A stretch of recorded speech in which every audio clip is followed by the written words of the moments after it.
नमस्कार दोस्तों, आप सभी का स्वागत है एम्बिशन नर्सिंग क्लासेस पे। और ये हमारी एमसीक्यू की सीरीज़ चल रही है। क्वेश्चन नंबर 651 से हम शुरू करने वाले हैं। और ये पूरी जो एमसीक्यू सीरीज़ है उसमें आपको एक चीज़ का ध्यान रखना होता है कि आपको पेन और पेपर लेके बैठना होता है, ताकि हम जब भी क्वेश्चंस करें आप क्वेश्चन को देखकर और समझकर बिफोर आंसर करें, फिर चेक करें कि क्या रीज़न थे और क्या करेक्ट आंसर था। ठीक है, चलिए इस वीडियो को स्टार्ट करते हैं फ्रॉम द क्वेश्चन नंबर 651। तो ये क्वेश्चन कहता है कि the free chlorine which is accepted to be available after 1 hour for the of chlorination is. Option दिए गए हैं। पहला ऑप्शन है 1.5 mg/लीटर, फिर दूसरा है 1 mg/लीटर, फिर तीसरा है 0.5 mg/लीटर, फिर चौथा है आपका ये आप ग्राम पर लीटर है। ठीक है जी, मिलीग्राम। ठीक है, अब इसके बाद ग्राम पर लीटर, इसके बाद 0.5 mg/लीटर, फिर आपका है डी का ऑप्शन जो है वो है आपका 1 mg/लीटर। तो इसका करेक्ट आंसर क्या होना चाहिए? द करेक्ट आंसर इस क्वेश्चन का है 0.5 mg/लीटर। ठीक है, आगे बढ़ते हैं। क्वेश्चन नंबर 652 देखते हैं। इसमें क्या कहा कि what is the minimum contact time required for the chlorination of the water to take place. कितना टाइम होना चाहिए? तो पहला ऑप्शन है आपका 90, 10 मिनट, 30 मिनट और 60 मिनट। तो करेक्ट आंसर इसका डी, कम से कम 1 घंटे तक क्लोरिनेशन का मिनिमम कांटेक्ट पॉइंट होता है और टाइम होता है। ठीक है, तो आगे बढ़ते हैं। क्वेश्चन नंबर 653 देखते हैं। और ये क्वेश्चन देखेंगे तो अगर आप इस क्वेश्चन में लिखा गया है कि which test is done to find out the presence of the free chlorine and chloramine in water. ठीक है, तो ऑप्शंस क्या क्या है इसमें? पहला ऑप्शन है ऑर्थोटोलाइडीन टेस्ट, फिर है ब्रेक पॉइंट क्लोरिनेशन, फिर क्लोरिनेशन है, फिर ब्लीचिंग पाउडर है। तो अब इन चारों टेस्ट में से कौन सा टेस्ट परफॉर्म किया जाता है? तो इस पर्टिकुलर क्वेश्चन का आंसर जो करेक्ट है वो है ऑर्थोटोलिडीन। ठीक है, ऑप्शन नंबर ए। फिर आप क्वेश्चन नंबर इसी से रिलेटेड है, इसी क्वेश्चन से कनेक्टेड है ये क्वेश्चन। अगर देखेंगे तो आप ध्यान से, तो इसमें ये पूछा गया है 654 में कि tolidine test is used for detecting कौन सा। अब पहला आप सीधा ऑप्शन देखिए, क्लोरीन दिया गया है, नाइट्राइट दिया गया है, नाइट्रेट दिया गया, अमोनिया दिया गया है। तो जिसका करेक्ट आंसर है वो क्लोरीन, क्योंकि इसका जो ये यही अगर ये देखेंगे टेस्ट डन किया गया है तो किस चीज़ का प्रेजेंट चेक करने के लिए, तो वो होता है क्लोरीन का। ठीक है, इसी क्वेश्चन से कनेक्टेड ये क्वेश्चन। ठीक है, तो डायरेक्ट आप इसका आंसर कर सकते हैं। फिर आगे बढ़ते हैं, हम क्वेश्चन 655 देख लेते हैं। इस क्वेश्चन में पूछा गया in the process of the water purification the chlorine act as. तो क्लोरीन कैसे एक्ट करता है? तो ये लिखा है anti microbial, anti fungal, antibiotic और जर्मिसडाइल। तो इसमें किस तरीके से ये पर्टिकुलर कंपोनेंट वर्क करता है? तो क्योंकि क्लोरीन जर्म्स को किल करने का काम करता है तो जर्मिसडाइल हो जाएगा, क्योंकि जो भी उसमें होते हैं उनको किल करता है। Chlorine kills the pathogenic bacteria called as germs. तो अब उनको किल करेगा तो इसके लिए इसको जर्मिसडाइल बोला जाता है। ठीक है, अब आगे देखते हैं क्वेश्चन नंबर 656 जो कहता है कि फार्मूला ऑफ ब्लीचिंग पाउडर क्या है। तो ऑप्शंस दिए गए हैं आपको, CaCl2 है, उसके बाद CaSOCl2 है, फिर KMnO4 है, फिर MgSO4 है। तो इसका करेक्ट आंसर है ब्लीचिंग पाउडर का जो फार्मूला होता है CaCO Cl2 होता है। ठीक है, जिसको हम कहते हैं हैलोजन डिसइंफेक्टेंट भी कहा जाता है। आगे बढ़ते हैं, क्वेश्चन नंबर 657 पे देखते हैं इसमें क्या पूछा गया, फार्मूला ऑफ। ठीक है, फार्मूला देख लिया हमने। फिर which one of the following, question में जो दिया गया, which one of the following is classified as the halogen disinfectant. ठीक है, ऑप्शन देखिए, अल्कोहल है, बायोगुनाइड पी है। ठीक है, उसके बाद आपका ऑप्शन है ब्लीच है, फिर फिनॉल है। तो जिसका करेक्ट आंसर है option number C, bleaching powder. आगे बढ़ते हैं, क्वेश्चन नंबर 668। क्या कह रहा है क्वेश्चन? कि क्वेश्चन ये कह रहा है आपसे कि hardness of water is expressed as. ठीक है, और ये ऑप्शंस दिए गए हैं आपके पास, MEQ/mgl, फिर mg/लीटर, फिर ppl, फिर mg इन परसेंटेज। इसका करेक्ट आंसर क्या होना चाहिए? तो इसका करेक्ट आंसर होगा ऑप्शन नंबर बी। ठीक है, दैट इज mg/लीटर। शॉप जो डिस्ट्रॉइंग पावर ऑफ वाटर जो होता है ड्यू टू किसके लिए? प्रेजेंस ऑफ सॉल्युबल सॉल्ट, जैसे कैल्शियम होता है, मैग्नीशियम होता है, और इसी की वजह से हार्डनेस ऑफ वाटर आता है। ठीक है, तो लेवल ऑफ हार्डनेस जो भी होता है सॉफ्ट वाटर का इज लेस देन 1 ME, और या तो फिर आप कह सकते हैं कि 150 mg/लीटर से कम ही होता है। ठीक है, आगे चलते हैं, क्वेश्चन नंबर हम देख लेते हैं 659 क्वेश्चन देखते हैं जो आपसे पूछा जा रहा है 659 क्वेश्चन, ये कहता है temporary hardness of water is remove by, temporary hardness of water जो वाटर होता है उसको कैसे रिमूव किया जाता है। ऑप्शन है बॉइलिंग, फिर दूसरा फिल्टरेशन, तीसरा SODIS मेथड या एडिशन।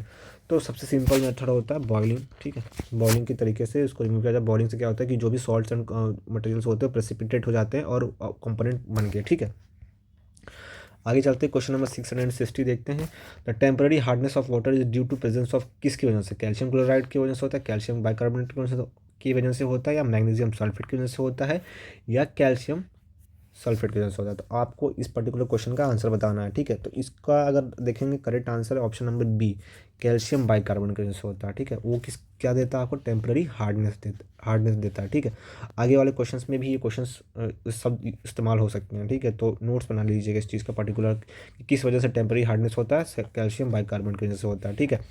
उसके बाद चलते हैं हम 661 पे देखते हैं, the hardness of water can be remove by adding, किस तरीके से हम हार्डनेस ऑफ वाटर रिमूव कर सकते हैं। तो ऑप्शन दिए गए हैं, पहला है कैल्शियम क्लोराइड, दूसरा मैग्नीशियम क्लोराइड, तीसरा है सोडियम कार्बोनेट और चौथा है पोटेशियम परमैंगनेट। तो जिसका करेक्ट आंसर है दैट इज ऑप्शन नंबर, आपका कौन सा ऑप्शन होना चाहिए, गेस करिए। ऑप्शन नंबर सी करेक्ट होगा। क्या होगा वो, सोडियम कार्बोनेट, ठीक है। तो यहाँ पे लिखा गया the hardness of water can be remove by boiling addition of a lime that is CaCHO3 and sodium carbonate that is soda ash और washing soda that is Na2CO3, ठीक है।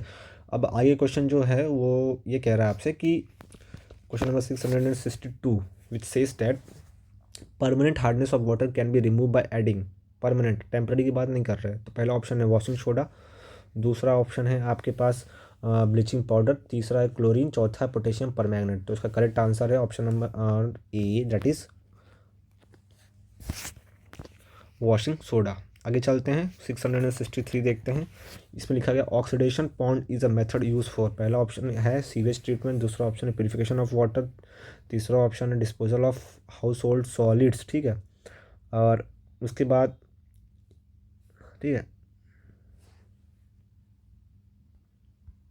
डिस्पोजल ऑफ, ठीक है। और एक और ऑप्शन होगा इसका जो कि है option D, all of the above. तो इसका पर्टिकुलर क्वेश्चन का करेक्ट आंसर क्या होगा 663 का। तो करेक्ट आंसर है इस पर्टिकुलर क्वेश्चन का option number A that is sewage treatment, ठीक है। आगे बढ़ते हैं, क्वेश्चंस और देखते हैं हम, जो कि 664 देख लेते हैं। एक मिनट थोड़ा जूम कर लेते हैं इसको, ठीक है। अब इसका देखते हैं question 664, the most suitable system of night soil disposal for the house hold is, option है सेलो ट्रेंच, फिर सेप्टिक टैंक दिया गया ऑप्शन के तौर पे, और फिर आपके पास दिया गया डीप टैंक, फिर है डग वेल लैट्रिन। तो करेक्ट आंसर है B, septic tank.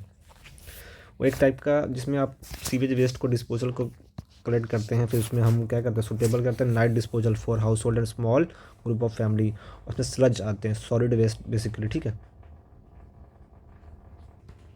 Question number 665 देखते हैं। तो इसमें क्या जा रहा है कि all of the following are effect of the noise pollution except, ठीक है। तो आपको इसमें बताना है कि कौन सा इसमें नॉइज पॉल्यूशन नहीं है, ठीक है। तो hearing problem, sleeping disorder, eye defect और कार्डियोवैस्कुलर प्रॉब्लम। इसमें से जो है हियरिंग क्या कहा है कि which of the following are effect of the noise pollution, all of the following are the noise pollution, sorry sorry all of the following are effect of noise pollution except. तो ये इसका correct answer है D, ठीक है। देखेंगे तो ये आ जाएगा आपका, क्योंकि हार्ट अटैक का प्रॉब्लम इसमें नहीं आता है, ठीक है। सॉरी, इसका जो करेक्ट आंसर है इस क्वेश्चन का ऑप्शन नंबर सी है, ना कि डी। क्योंकि अगर जैसे कि अगर नॉइस से अगर क्या होता है कि आपकी जो हार्ट बीट फास्ट हो जाती है, तो वो भी एक इफेक्ट हो जाता है आपके नॉइस पोल्यूशन के इफेक्ट का। तो आई डिफेक्ट का क्वेश्चन जो ऑप्शन था वो सही था, ठीक है। क्वेश्चन नंबर 666 देख लेते हैं। तो इसमें कहा जा रहा है which of the following is not adverse health effect of the noise pollution, ठीक है। ऑप्शन है hearing loss, loss of concentration, excess sleep और इंक्रीज इन बीपी। तो एक्सेस स्लीप जो होता है is not a adverse if health effect of the noise pollution, क्योंकि अगर आप ज़्यादा सोते हैं तो उससे कोई दिक्कत नहीं होती, बट ये सब जो होते हैं इससे आपको काफ़ी दिक्कतें होती हैं in the context of the health. फिर यहाँ पे है entomology is the science that study, क्या स्टडी करती है। ऑप्शन दिया गया बिहेवियर ऑफ ह्यूमन बींग, दूसरा इंसेक्ट, तीसरा बिहेवियर ऑफ एंड, चौथा formation of rock. Correct answer इसका बी, दैट इज इंसेक्ट। ठीक है, मूविंग फॉरवर्ड क्वेश्चन नंबर 668 देख लेते हैं, which says that the basic unit to measure the amount of activity in the radio active sample is option rad, curie, decibel और रो antigen. ठीक है, तो जो करेक्ट आंसर इसका क्या होना चाहिए, इसका आंसर करेक्ट है, that is option number B, curie. ठीक है, आगे चलते हैं, क्वेश्चंस और हैं हमारे पास। और इसमें पहला जो क्वेश्चन है अभी मूविंग फॉरवर्ड अगर हम देखेंगे तो 669 क्वेश्चन आएगा। तो यहाँ पे क्वेश्चन दिया जा रहा है आपका, the ozone layer block dash from the sun. पहला ऑप्शन है सनलाइट, दूसरा ऑप्शन है आपका इंफ्रारेड, तीसरा यूवी रेडिएशन, चौथा है बोथ ईवी एंड इंफ्रारेड। तो ऑप्शन नंबर जो सी है that is UV radiation, that is correct, option number C. ठीक है, क्वेश्चन नंबर 670 देख लेते हैं। One of the most common air pollutant is, common कहा गया। ठीक है, ऑप्शन है carbon dioxide, carbon monoxide, lead, sulphur dioxide. तो करेक्ट आंसर है B, that is carbon monoxide. ठीक है, ठीक है। उसके बाद अगर हम देखें क्वेश्चन नंबर 671 जो है, major source of air pollution is cow dung, cake, fossil fuel, biogas और बर्निंग ऑफ वुड। तो इसमें से major source of air pollution क्या है।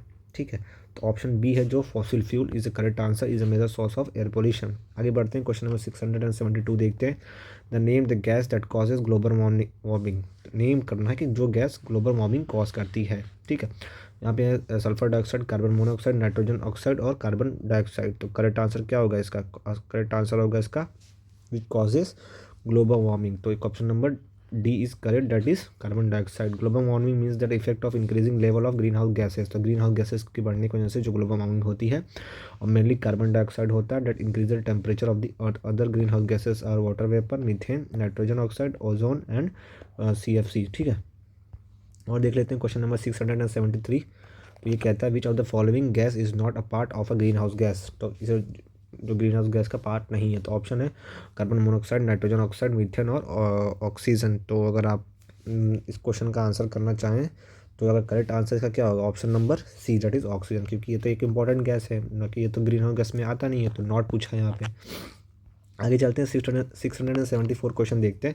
ये क्वेश्चन क्या है, the depth of a bore hole latrine is around, कितना अराउंड होता है। ठीक है, तो ऑप्शन है, option number A 5 to 10 feet, option number B 15 to 20 feet, option number C देखते हैं 25 to 30 फीट, और option number D 30 to 35 feet. But इसका जो करेक्ट आंसर है that is option number B, वो है आपका 15 to 20 feet. Moving forward question number 675 देखते हैं, जो कहता है borewell latrine was introduce in India by. Option है रॉयटरी फाउंडेशन, फिर एक है रॉकी फेलर फाउंडेशन, फिर या UNICEF या मेलिंडा गेट फाउंडेशन। तो करेक्ट आंसर इसका option number B, that is Rockefeller Foundation. अब हमारा जो टॉपिक चलेगा ऑक्यूपेशनल हेल्थ, इसी का कम्युनिटी हेल्थ के ऊपर ही है इस सब क्वेश्चंस। ठीक है, तो अब इसमें पहला जो क्वेश्चन पूछा जा रहा है वो है which is not a high risk factor that might affect worker in the construction company. Option दिए गए हैं, पहला ऑप्शन एलर्जिक डिसीज, दूसरा माल न्यूट्रिशन, चौथा ट्रॉमेटिक इंजरी और चौथा चेस्ट डिसीज। तो इसका जो करेक्ट आंसर है डी, माल न्यूट्रिशन है, वो हाई रिस्क फैक्टर नहीं होता। ठीक है, कलर चेंज कर लेते हैं। कंडीशन। ठीक है, उसके बाद अगर देखते हैं क्वेश्चन नंबर 677, तो role of occupational health nurse include the following except. बाकी रोल हैं एक को छोड़ के। तो ऑप्शन क्या क्या है वहाँ पे, ऑप्शन दिए गए हैं आपको। पहला ऑप्शन है prevention of a work place accident and injury, दूसरा option promotion of health and work ability, तीसरा ऑप्शन है improving environment health for the occupational health worker, और चौथा जो है improve the productivity outcome of the worker. तो option number जो D है is a correct answer, it is not a role of occupational health nurses. आगे बढ़ते हैं, 678 देखते हैं क्वेश्चन। इसमें पूछा जा रहा है the permissible level of radiation per year to occupational exposure should not exceed, कितना नहीं एक्सीड करना चाहिए, शुड नॉट एक्सीड। यहाँ पे amount 2 red, 10 red, 5 red, 7 red. तो इसका करेक्ट आंसर कितना होना चाहिए, ऑप्शन नंबर सी 5 रेड। ठीक है, आगे चलते हैं, क्वेश्चन नंबर 679 देखते हैं। Recommended maximum level of noise for human being is 50 decibel, 85 decibel option है, और ऑप्शन देखते हैं कितना दिया गया है यहाँ पे, और यहाँ पे है आपका 110 डेसिबल, 160 डेसिबल। तो करेक्ट आंसर इसका option number B, that is 85 decibel. आगे चलते हैं, क्वेश्चन नंबर 680 देखते हैं। तो यहाँ पर पूछा गया विच of the following is most common occupational hazard of the computer worker. ठीक है, तो ऑप्शन है कैंसर, लंग डिसीज, कैरेक्ट और फिर कैर्पल टनल सिंड्रोम। तो इसका जो करेक्ट आंसर होगा ऑप्शन नंबर डी है, that is carpal tunnel syndrome. Carpal tunnel syndrome मतलब होता है pain of the number and tingling that affects some part of a median nerve distribution of the hand with may radiate into the arm। तो ये actually में एक आपके disease का होती है जो कि आपके आर्म में बेसिकली होती है और इवन आंखों में भी हो सकती है। ठीक है, डिपेंडिंग अपॉन कि अगर आप प्रिकॉशंस नहीं ले रहे हैं। Question number 681 when an expectant mother feels tingling numbness and pain in the thumb and finger during the night, the condition is known as peripheral। Option दिए गए हैं peripheral neuritis, carpel tunnel syndrome या कोरसाकॉफ syndrome या इर्ब्स palace. ठीक है, palsy. तो इसका correct answer option number D carpal tunnel syndrome. Question number 682 carpal tunnel syndrome is a disorder of a pregnancy affecting nervous system, elementary system, endocrine system या calcium metabolism. तो ये जो option number B ए है वो correct है क्योंकि nervous system से related है, क्योंकि बेसिकली आर्म पे इफेक्ट करता है मूवमेंट में। ठीक है, ऑप्शन क्वेश्चन नंबर 683 देख लेते हैं कि क्वेश्चन क्या कह रहा है और इसका क्या डिमांड है। और क्वेश्चन नंबर 683 ये कहता है the nerve involve in the carpal tunnel syndrome is, option है ulnar nerve, radial nerve, median nerve और एंट्रोसेसियस नर्व। तो option number C that is median nerve is the correct answer. This is involve in the case of the carpal tunnel syndrome. आगे question जो है आपके पास वो है 684। ये question ये कह रहा है कि in the radial tunnel syndrome the nerve entrapped is, option anterior interosseous nerve या पोस्टेरियर इंट्रोसियस नर्व या एक्सिलरी नर्व या रेडियल नर्व। तो option number B is correct answer, posterior interosseous nerve is correct answer. ठीक है, आगे चलते हैं question number 685 कहता है कि what do you understand by acid rain. अब एसिड रेन मतलब क्या होता है। ठीक है, तो ऑप्शन दिए गए हैं the pH of a rain water goes below 7। ठीक है, और उसके बाद है the pH of rain water goes below 6.5। ठीक है, और यहाँ पे है rain water raining of hydrochloric acid from sky और raining of sulphuric acid from the sky. तो अगर देखा जाए तो सल्फर डाइऑक्साइड की वजह से जो एसिड फॉर्म होता है सल्फरिक एसिड, वही कहते हैं, उसको ही कहते हैं एसिडी रेन। तो option number D is correct. ठीक है, क्वेश्चन नंबर 686 देखते हैं। ये कहता है lead is widely use in variety of industry because of the it property except, कौन सी इसकी प्रॉपर्टी नहीं है, बाकी सब प्रॉपर्टी हैं। तो एक प्रॉपर्टी इसकी नहीं होगी। पहला ऑप्शन है लो बॉइलिंग पॉइंट, करेक्ट है। एंटी करोजिव, करेक्ट है। नॉन ऑक्सीडाइजिंग, ये गलत लग रही है मुझे। और mixes with the other metal easily, option number C correct है क्योंकि नॉन ऑक्सीडाइजिंग जो इसकी नेचर नहीं होती है।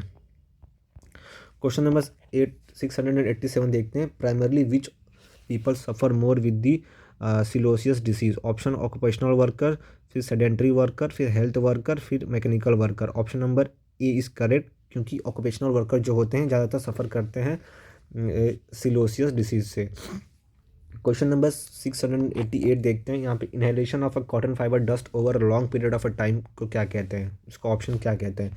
ऑप्शन दिए गए हैं द सिलोसियस दिया गया है, एंथ्रोसिस दिया गया है, बायोसिनोसिस दिया गया है, बेगोसिस दिया गया। तो जो करेक्ट आंसर उसका है बायोसिनोसिस। ठीक है, बायोसिनोसिस मतलब होता है मंडे फीवर, मिल फीवर, ब्राउन लंग डिसीज, और ये ऑक्यूपेशनल लेबर्स को होता है जो कि कॉटन इंडस्ट्री में काम करते हैं और ये हेम्प वर्कर होते हैं। ठीक है, क्वेश्चन नंबर 689 देखते हैं। 689 क्वेश्चन ये कह रहा है आपसे कि Monday fever is other name of कौन सा ऑप्शन का। तो अभी मैंने डिस्कस किया है उसका। ऑप्शन ए है बायोसिनोसिस, एबेस्ट्रोसिस और एंथ्रोसिस या सिलोसिस। तो इसका जो करेक्ट आंसर है ऑप्शन नंबर ए। ठीक है, क्वेश्चन नंबर 619 देखते हैं। Occupational disease farmer lung is caused by gold dust, silica, hay और ग्रेन डस्ट या एबेस्टोस। ठीक है, तो उसका जो करेक्ट आंसर है क्वेश्चन नंबर 690 का वो है option number C, that is grain dust. Grain dust से जो होगा ना फार्मर लंग्स को प्रॉब्लम। अब आगे चलते हैं, क्वेश्चन नंबर 691 देखते हैं। ये क्वेश्चन कह रहा है कि occupational disease caused by coal dust is, तो ऑप्शन है यहाँ पे एंथ्रोसिस, ठीक है, सिलियोसिस, फिर एबेस्टोसिस या बेगासिस। तो करेक्ट आंसर है ऑप्शन नंबर ए, ठीक है। अब क्वेश्चंस आएंगे आपके डिजास्टर मैनेजमेंट के ऊपर, ठीक है, और हम 7 से 8 क्वेश्चन लेंगे, फिर इस वीडियो को एंड करेंगे। और इसकी सीरीज़ आपकी चैनल हमारे चैनल पे आ रही है, तो आप प्लीज़ चैनल पे सब्सक्राइब करें और हमारे वीडियोस को लाइक और शेयर करें। अगर अच्छी लगे, कोई कमी हो तो कमेंट जरूर करें, we will try to solve it, ठीक है। क्वेश्चन नंबर 692 क्वेश्चन अगर देखा जाए तो वो क्वेश्चन ये कह रहा है आपसे, one of the following approach use to categorize the casualty during the disaster for providing care is referred as option trades, screening और स्क्रूटनाइजिंग। तो जो इसका करेक्ट आंसर है ऑप्शन नंबर ए, ट्रेस, ठीक है, इज अ करेक्ट आंसर। आगे चलते हैं, क्वेश्चन नंबर 693 देखते हैं। The process of assessing the patient who come to the emergency department and determining the management priorities is called as option mirage, triage, lavage या college. तो इसका correct answer है option number B, triage, ठीक है। उसके बाद देखते हैं, a system to classify the injured on the basis of a severity of the injury and their likelihood of the survival is in the case of disaster is option is of disaster. Options हैं ट्रायलेज, seriousness, severity, emergency, ठीक है। और इस question में जो option चारों हैं इनमें से करेक्ट आंसर कौन सा है आपको ये बताना है। तो करेक्ट आंसर ऑप्शन नंबर ए है, ट्रायलेज, ठीक है। अब चलते हैं, क्वेश्चन नंबर 695 देख लेते हैं, ठीक है, और 5 क्वेश्चन हम लेंगे, ठीक है, उसके बाद नेक्स्ट वीडियो में क्वेश्चन आएंगे आपके।